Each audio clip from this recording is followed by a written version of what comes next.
जय श्री कृष्णा। हेलो दोस्तों, आपका स्वागत है हमारे चैनल भक्ति कथा संग्रह पे। आज हम आपके सामने प्रस्तुत करने जा रहे हैं अहोई अष्टमी व्रत कथा हिंदी में, और इसके बाद आपको गणेश जी की कहानी भी छोटी सी हम सुनाएंगे। तो बने रहिए हमारे साथ। इस साल अहोई अष्टमी का व्रत 5 नवंबर को रखा जा रहा है। ये व्रत महिलाओं के लिए बेहद खास होता है क्योंकि अहोई अष्टमी व्रत संतान की लंबी उम्र और खुशहाल जीवन की कामना से रखा जाता है। इस दिन अहोई माता का चित्र बनाकर उनकी पूजा की जाती है और फिर शाम के समय तारों को अर्घ्य दिया जाता है। लेकिन इस व्रत में जो चीज़ सबसे ज़्यादा जरूरी होती है वो है इस व्रत की पावन कथा। अहोई अष्टमी की व्रत कथा इस प्रकार है। प्राचीन काल में किसी गांव में एक साहूकार रहता था। उसके 7 पुत्र और एक पुत्री थी। साहूकार ने अपने सभी बेटों और बेटी की शादी कर दी थी। हर साल दिवाली के समय साहूकार की बेटी अपने मायके आती थी। एक समय दिवाली पर घर की लीपापोती के लिए साहूकार की सभी 7 बहुएं जंगल से मिट्टी लेने जा रही थी। उन्हें जाता देख साहूकार की बेटी भी उनके साथ चल पड़ी। साहूकार की बेटी जंगल पहुंचकर मिट्टी खोदने लगी। उस स्थान पर एक स्याहू अपने पुत्रों के साथ रहती थी।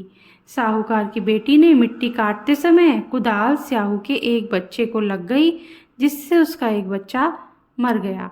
इस पर स्याहू ने क्रोधित होकर कहा कि जिस तरह तुमने मेरे बच्चे को मार डाला, मैं भी तुम्हारी कोख बांध दूंगी।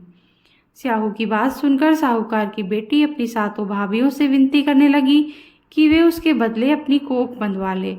नंद की विनती सुनकर उसकी सबसे छोटी भाभी तैयार हुई और अपनी नंद के बदले उसने अपनी कोख बंधवा ली। ऐसा करने के बाद छोटी भाभी के जो भी बच्चे होते वे 7 दिन के बाद ही मर जाते थे।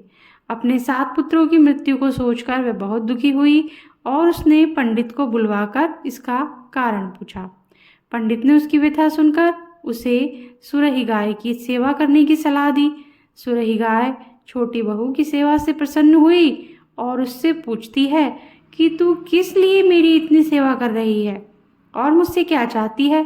साहूकार की छोटी बहू ने सुरही गाय को बताया कि स्याहू माता ने उसकी कोख बांध दी है, जिसके चलते जब भी वो किसी बच्चे को जन्म देती है वो 7 दिन के अंदर ही मर जाते हैं। अगर आप मेरी कोख खुलवा दें तो मैं आपका बहुत उपकार मानूंगी। सुरही गाय उसकी बात मानकर उसे स्याहू माता के पास ले जाने लगी। रास्ते में दोनों थक जाने पर आराम करने लगती हैं। तभी अचानक साहूकार की छोटी बहू देखती है कि एक सांप गरुड़ पंखनी के बच्चे को डसने जा रहा होता है। ऐसा देखकर उस बच्चे को बचाने के लिए सांप को ही मार डालती है। जब गरुड़ी पंखनी वहां खून बिखरा हुआ देखती है तो उसे लगता है कि छोटी बहू ने उसके बच्चे को मार दिया है। अपने बच्चे की मौत का हत्यारा समझकर छोटी बहू को चोंच मारना शुरू कर देती है।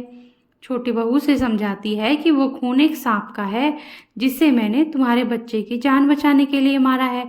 यह सुनकर गरुड़ पंखनी प्रसन्न हुई और उससे बोली कि मांग, तू क्या मांगती है। वह बोली, कृपा आप मुझे 7 समुद्र पर स्याहू माता के पास पहुंचा दें। गरुड़ पंखनी ने दोनों को अपनी पीठ पर बिठाकर स्याहू माता के पास पहुंचा दिया। स्याहू माता ने उन्हें देखकर बोली, बहुत दिनों बाद आई। फिर कहने लगी कि बहन, मेरे सिर में जूं पड़ गई हैं। तब सुरही के कहने पर साहूकार की बहू ने सलाई से उनकी जूएं निकाल दी। इस पर स्याहू माता प्रसन्न हो गई और कहने लगी कि तूने मेरे सिर में बहुत सलाई डाली है, इसलिए तेरे 7 बेटे और बहू होगी। वह बोली, मेरे तो एक भी बेटा नहीं है, 7 बेटा कहाँ से होंगे। स्याहू माता बोली, वचन दिया, वचन से फिरूं तो धोबी कुंड पर कंकरी हो। जब साहूकार की बहू बोली, मेरी कोख तो तुम्हारे पास बंद पड़ी है। ये सुनकर स्याहू माता बोली कि तूने मुझे बहुत ठग लिया। मैं तेरी कोख खोलती तो नहीं, परंतु अब खोलनी पड़ेगी। जा, तेरे घर तुझे 7 बेटे और 7 बहुएं मिलेंगी। तू जाकर उजमन करियो, 7 अहोई बनाकर 7 कढ़ाई करियो। वह लौटकर घर आई और देखा 7 बेटे 7 बहुएं बैठी हैं। वह खुश हो गई। फिर उसने 7 अहोई बनाई, 7 उजमन किए, 7 कढ़ाई की। रात्रि के समय जिठानी आपस में कहने लगी कि जल्दी जल्दी नहाकर पूजा कर लो, कहीं छोटी बच्चों को याद करके रोने न लगे। जब जेठानियों को साहूकार की बहू छोटी बहू के रोने की आवाज़ नहीं आई तो थोड़ी देर में उन्होंने अपने बच्चों से कहा कि अपनी चाची के घर जाकर देख आओ कि वो आज अभी तक रोई क्यों नहीं। बच्चों ने जाकर कहा कि चाची तो कुछ मान रही है, खूब उजमन हो रहा है। ये सुनते ही जेठानियाँ दौड़ी दौड़ी उसके घर आई और जाकर कहने लगी कि तूने कोख कैसे छुड़ाई। मैं बोली तुमने तो कोख बंधाई नहीं, सो मैंने कोख खोल दी है। इस तरह स्याऊ के आशीर्वाद से साहूकार की सबसे छोटी बहू का घर फिर से हरा भरा हो गया। अहोई का एक अर्थ यह भी होता है अनहोनी को होनी बनाना। जैसे साहूकार की छोटी बहू ने अनहोनी को होनी कर दिखाया, तभी से अहोई अष्टमी का व्रत करने की परंपरा चली। इसी के साथ ये कथा यहीं समाप्त होती है। अब हम कहने जा रहे हैं गणेश जी की छोटी सी कहानी। एक बुढ़िया माई रोज मिट्टी के गणेश जी की पूजा करती थी।